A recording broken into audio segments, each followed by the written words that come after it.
तो जी हाँ छात्रों, आपके यहाँ पे डिमांड पर मैं आपका लेके आ चुका हूँ क्लास आपका 11th का त्रैमासिक परीक्षा 2022 का आपका यहाँ पे 11 अक्टूबर का आपका यहाँ पे रसायन शास्त्र का पेपर अभी मजा आएगा ना भिड़ो। और पूरा पेपर आपको 101% आपको रियल मिलेगा। आपको यहाँ पे कोई भी आपको फेक पेपर आपको नहीं मिलेगा। आपको मैं गारंटी लेता हूँ। आपका ये पार्ट आपका सेकंड है और पार्ट 2 में आपको यहाँ पे क्वेश्चन आपका देखिए ऑब्जेक्टिव के बाद आपके क्वेश्चन 5 से लेकर आपके आगे के आंसर बताएंगे। और यकीन मान छात्रों, पूरा पेपर मेरे पास है। यहाँ पे क्लास आपका 11th का केमिस्ट्री का और इसके अलावा क्लास 12th का आपका यहाँ पे आपका देखिए आपको यहाँ पे रसायन शास्त्र का आपको ऐसा ही पेपर मिला होगा। कोडिंग आपको प्रॉपर ऐसी मिली होगी और आपको यहाँ पे सेट आपका भी है। और देखिए आपका कुल आपको प्रश्नों की संख्या आपका 19 है और आपको यहाँ पे पूरा पेपर मेरे पास है। और आपका कोडिंग आप देख सकते हो। आपको ऐसा ही पेपर आपको देखने को मिला होगा किसमें, आपका फिजिक्स के पेपर में। आपको A to Z क्वेश्चन आपको दिखाऊंगा लास्ट में। आपको यहाँ देखिए टोटल आपके इसमें 19 क्वेश्चन है और आपके 19 क्वेश्चन के आपको मैं आंसर प्रोवाइड कराऊंगा। चलिए फटाफट वीडियो को स्टार्ट करते हैं। और जो भी छात्र यहाँ पर पहली बार विजिट कर रहा है, फटाफट आपके अपने चैनल जीत क्लासेस इंडिया को आपको सब्सक्राइब करना है। चलिए आपको यहाँ पे क्वेश्चन 5 से दिखाएंगे। देखिए क्वेश्चन आपका यहाँ पे सही क्वेश्चन आपको ऑलरेडी मैंने आपको बता दिया है। तो चलिए आपको यहाँ पे क्वेश्चन 5 से आपको आंसर दिखाते हैं। पूरे पेपर आपको मैं दिखाऊंगा, साथ में पूरा आंसर। देखिए आपका 5वां क्वेश्चन आपका यहाँ पे आता है। देखिए आपको यहाँ पे क्वांटीकरण आपका क्या है और यहीं से पूरे क्वेश्चन का आंसर आपको यहाँ पे आपको पार्ट 2 में देने वाला हूं। क्वांटीकरण, ठीक है। तो इसका आंसर आपको यहाँ पे ये लिखना है। देखिए क्वेश्चन आपका यहाँ पे है आवेश का वह न्यूनतम मान E जिसका आदान प्रदान प्रक्रिया में उपयोग किया जाता है उसे उस भौतिक राशि का क्वांटम तथा इस प्रक्रिया को आपको क्वांटीकरण कहते हैं। और आवेश का स्थानांतरण E के गुणज आपके रूप में होता है तथा न्यूनतम आपका मान E होता है। तो एक एक क्वेश्चन आपको यहाँ पे रटना है अथवा सही रट लीजिए। आपको यहाँ पे एक भी नंबर आपके कटने वाले नहीं है आपके यहाँ पे 11 आपके अक्टूबर के पेपर में। तो देखिए आपका यहाँ पे क्वेश्चन लिखा है पदार्थ की द्वितीय प्रकृति क्या है। आपको इससे संबंधित आपको डी ब्रोगली आपको समीकरण आपको लिखना है। बहुत सिंपल सा क्वेश्चन है। कैसे आंसर करेंगे चलिए आपको हम दिखाते हैं। आपको आंसर देखिए आपका क्वेश्चन नंबर आपका 14 आपका यहाँ पे आपका क्वेश्चन बैंक मिल जाएगा। देखिए प्रकाश की कुछ घटनाओं जैसे आपका व्यतिकरण, विवर्तन, परावर्तन एवं आपका ध्रुवण को उसके तरंग व्यवहार के द्वारा आपका समझाया जा सकता है, किंतु प्रकाश के विद्युत प्रभाव, कृष्ण पिंड विकिरण और क्राम्पटन प्रभाव जैसी आपका घटनाओं का आपका स्पष्टीकरण केवल प्रकाश के कण का व्यवहार द्वारा ही आपका किया जा सकता है। और इसे ही कहते हैं क्या, आपका यहाँ पे आइंस्टीन ने इसे सुझाव दिया था। और प्रकाश के प्रकृति तरंग और कणिका दोनों प्रकार की आपका होती है। मतलब क्या होता है द्वितीय प्रकृति, मतलब क्या होता है आपका जो आपका यहाँ पे पदार्थ होता है आपका वो तरंग के रूप में भी और साथ में आपके यहाँ पे कणिका के रूप में व्यवहार करती है। और इसे ही कहते हैं आपका प्रकाश की द्वितीय प्रकृति। और किसने किया था आपको पूछा गया, इसका आपको कुछ समीकरण बताना है, ठीक है। तो आपको डी ब्रोगली आपका यहाँ पे क्वेश्चन दिया गया आपको यहाँ पे इसका आपको समीकरण आपको लिखना है। तो आपको देखिए ये समीकरण आपको पूरा करना नहीं है आपको, ठीक है ना। मात्र आपको यहाँ पे जी वाला आपको समीकरण लिखना है। आपको यहाँ पे लैम्डा बराबर H बटे आपका mv स्क्वायर माइनस आपका H आपका यहाँ पे आपका P हो जाएगा, ठीक है। बस आप इतना कर दीजिएगा, कोई दिक्कत नहीं। ये आपको सूत्र आपको लिख देना है। देखिए इस प्रकार डी ब्रोगली ने जिस कण का आपका द्रव्यमान m और y है, तरंग दैर्घ्य आपके लिए इसके लिए आपको यहाँ पे कि तरंग दैर्घ्य के लिए आपको निम्न समान दिया गया, आपको आंसर कर देना है। चलिए कर लीजिए। और इसके बाद क्वेश्चन आता है आपका यहाँ पे क्वेश्चन आपका 6ठा, हुंड के नियम का आपको बहुलता का अधिकतम नियम क्यों कहते हैं, आपको ये क्वेश्चन आपको बताना है। देखिए आपका हुंड का अधिकतम आपका बहुलता का नियम क्या लिखा है यहाँ पे, हुंड ने कक्षकों में आपके इलेक्ट्रॉनों की युग्मन संबंधी नियम का एक प्रतिपादन किया। इस नियम के अनुसार समान ऊर्जा वाले कक्षकों में पहले एक एक इलेक्ट्रॉन प्रवेश करते हैं और इसके बाद इनमें से किसी भी कक्षक में जब दूसरा इलेक्ट्रॉन प्रवेश करता है तब उस कक्षक में ये दोनों इलेक्ट्रॉन आपका विपरीत चक्रण वाले आपके होते हैं। और दूसरे शब्दों में किसी के भी कक्षक में इलेक्ट्रॉन का युग्मन तब तक संभव आपका नहीं होता जब तक उस समान ऊर्जा वाले सभी रिक्त कक्षों में एक एक इलेक्ट्रॉन आपका प्रवेश न कर जाए। और नियत से स्पष्ट है कि सर्वप्रथम कक्षक में केवल एक इलेक्ट्रॉन प्रवेश करता है और जब समान ऊर्जा वाले सभी कक्षकों में एक एक इलेक्ट्रॉन प्रवेश कर जाते हैं तभी क्या होता है आपका यहाँ पे आने वाला आपका नया इलेक्ट्रॉन अपने कक्षक में इलेक्ट्रॉन को युग्मित आपका होता है, ठीक है।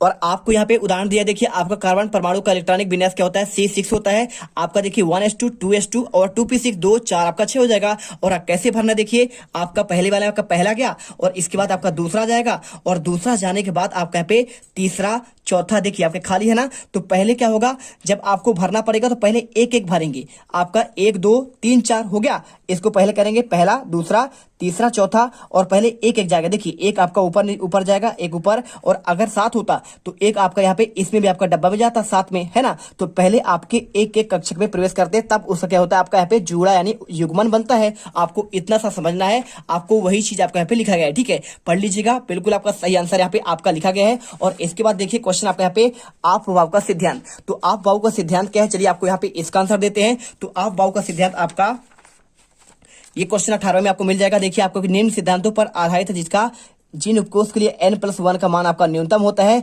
इलेक्ट्रॉन पहले उसी में भरता है, और जब दो उपकोषों के लिए आपको n+1 का मान एक ही रहता है, तब इलेक्ट्रॉन उस उपकोष में भरता है जिससे आपका n का मान कम हो। नीचे विभिन्न कक्षकों को आपको n+1 के मान दिए गए हैं, जिनकी सहायता से आप यह ज्ञात किया जा सकता है कि आपका इलेक्ट्रॉन सर्वप्रथम आपको किस कक्षक में आपका प्रवेश करता है, ठीक है। चलिए आप इसे याद कर लीजिएगा। और इसके बाद आपका क्वेश्चन आता है, देखिए आपका यहाँ पे आता है आपका यहाँ पे 7वां क्वेश्चन। तो 7वां क्वेश्चन आपके एक ही वर्ग में उपस्थित तत्वों के भौतिक और रासायनिक गुणधर्म समान होते हैं, आपको यहाँ पे बताना है। और अथवा क्वेश्चन आपका परिरक्षण आपका प्रभाव, एक एक क्वेश्चन रट लेना, आपका एक भी क्वेश्चन बाहर नहीं जाएगा, इसकी मैं गारंटी लेता हूं, ठीक है। देखिए क्वेश्चन आपका यहाँ पे आपको ये दिया गया है, आपको हम इसका आंसर दिखाते हैं। आपको क्वेश्चन आपका ये मिल जाएगा। देखिए क्वेश्चन नंबर आपका यहाँ पे 6 का आपका 7वें का आंसर है, ठीक है। आपको एक ही वर्ग में उपस्थित तत्वों के इलेक्ट्रॉनिक विन्यास समान होते हैं, अर्थात उनकी संयोजी कक्षा में इलेक्ट्रॉनों की संख्या आपका समान होती है, और इसी कारण से एक ही आपके वर्ग में उपस्थित तत्वों के भौतिक तथा रासायनिक गुणधर्म समान होते हैं, जबकि इनके भौतिक अभिलक्षण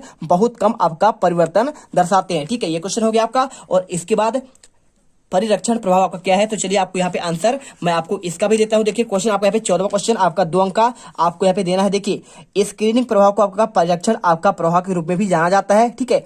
और इसके बाद यह आंतरिक सेल इलेक्ट्रॉनों की उपस्थिति कारण परमाणु नाभिक और सबसे बाहरी इलेक्ट्रॉनों के बीच आपका आकर्षण में कमी का प्रभाव है। ऐसा इसलिए होता है क्योंकि आंतरिक सेल इलेक्ट्रॉन परमाणु नाभिक के आपको ढाल देते हैं, ठीक है। आपको आंसर यहाँ पे आपको अच्छा कर देना है, और वीडियो अच्छी लगे वीडियो को लाइक कर देना है, चैनल को सब्सक्राइब करिए। आपको कुछ नहीं आता है, हम आपके लिए इतना मेहनत करते हैं, हर एक पूरा पेपर और उसका उत्तर के लिए पूरा आपका यहाँ पे किताबें खरीद कर लाते हैं, आपके लिए मेहनत करते हैं, जिससे आपको यहाँ पे हर एक बच्चे को यहाँ पे आपको प्रॉफिट हो सके। देखिए आपको यहाँ पे क्वेश्चन कंप्लीट हो 7 तक। और इसके बाद क्वेश्चन आपका यहाँ पे आता है 8वां, एन की आपका आयनन एंथैल्पी 0 से ज्यादा होती है। आपको क्यों, आप यहाँ पे डाउट हो तो आप टीचर से पूछ लीजिए, क्या सर आपका ये क्वेश्चन आपके आउट ऑफ सिलेबस है, क्या ये पेपर आपका फेक हो सकता है, क्या ये क्वेश्चन पेपर आपके यहाँ पे आपके ऐसे है जो आपके यहाँ पे इस साल के पेपर आपके किताब के नहीं है, आप पूछिए। इसके बाद आप यहाँ पे भरोसा करिए और अच्छे से याद करिए। तो चलिए आपको इसका आंसर 8वें दिखाते हैं। 8 तो देखिए आपको यहाँ पे इसका आंसर आपको सिंपल सा आपको लिख देना है। यहाँ पे लिखना है आपका n बाह्यकोश का इलेक्ट्रॉनिक विन्यास NH2 आपका Np3 है, और इनमें p उपकोष आपके आधे भरे हुए हैं, और यह एक स्थायी आपका अधिक स्थायी व्यवस्था है, इसलिए n की आयनन ऊर्जा आपका यहाँ पे ऑक्सीजन के आपका प्रथम आयनन ऊर्जा से आपका अधिक होता है। और इसके बाद देखिए क्वेश्चन आपका अथवा का प्रभावी नाभ की आवेश और आपका नाभ की आवेश में आपको अंतर स्पष्ट करना है। देखिए आपको सिंपल सा आंसर आपको यहाँ पे लिखना है। आपका प्रभावी नाभ की आवेश क्या होगा, परमाणु के आपका बाह्यतम कोष के इलेक्ट्रॉन पर आपका नाभिक के द्वारा लगने वाला आकर्षण बल और आपका प्रभावी नाभ की आवेश कहलाता है, और यह हमेशा वास्तविक आपका नाभ की आवेश से कम होता है। और एक ही आवर्त में बाएं से आपके दाएं जाने पर परमाणु का आकार घटने पर आपका बाह्यतम कोष की संख्या कम हो जाती है, और जिससे प्रभावी नाभ की आवेश का आपका मान बढ़ता है। और वर्ग के ऊपर से नीचे आने पर परमाणु आकार में वृद्धि होने पर प्रभावी नाभ की आवेश का मान कम हो जाता है। और इसके बाद क्वेश्चन दिया आपका यहाँ पे, क्वेश्चन नंबर आपका यहाँ पे कौन सा है, आपका 9वां है।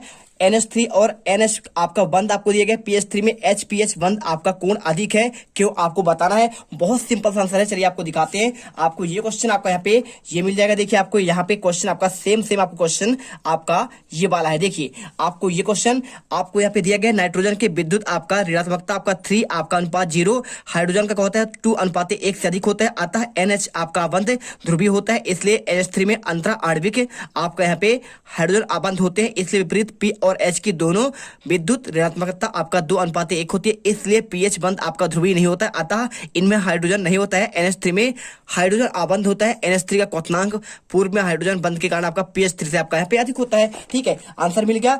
अब इसके बाद देखिए आपको यहाँ पे क्वेश्चन आपका अथवा का FeCl2 और FeCl3 में किस सहसंयोजन गुण अधिक होता है, क्यों आपको क्वेश्चन आपका यहाँ पे ये वाला दिया गया है। ठीक है, आप इसमें देखिए आपको इसका आंसर आपको खुद से प्रयास करना है, आपको इसका आंसर आपको नेक्स्ट पार्ट में आपको हम दे देंगे। और क्वेश्चन देखिए आपका 10वां, यहाँ पे BEH आबंध ध्रुवी है तथा BES2 आपका यहाँ पे द्विध्रुव आघूर्ण शून्य है, आपको स्पष्ट करना है। चलिए आपको हम इसका आंसर आपको दिखाते हैं, तो आपको क्वेश्चन आपका ये मिल जाएगा। देखिए आपका सेम क्वेश्चन और आंसर लिखना है। SP संकरण के कारण आपका BAS2 अणु की ज्यामितीय संरचना आपका रेखीय होती है, इस कारण इसमें उपस्थित दोनों आपका वेरियम आपका हाइड्रोजन आबंधों का आबंध आघूर्ण एक दूसरे के विपरीत दिशा में कार्य करते हैं, इसलिए परिमाण में समान होने के कारण विपरीत दिशा में कार्य करने के कारण ये आपके एक दूसरे के नकार क्या नराकार कर देते हैं। आपको इसके बाद फलस्वरूप आपका BES2 का द्विध्रुव आघूर्ण आपका शून्य प्राप्त होता है। ठीक है, चलिए अब इसके बाद देखिए आपका इसके अथवा क्वेश्चन आपका KHF2 का अस्तित्व है, आपको HCl2 का नहीं है, तो इसका आंसर आप यहाँ पे खुद से करने का प्रयास करिए।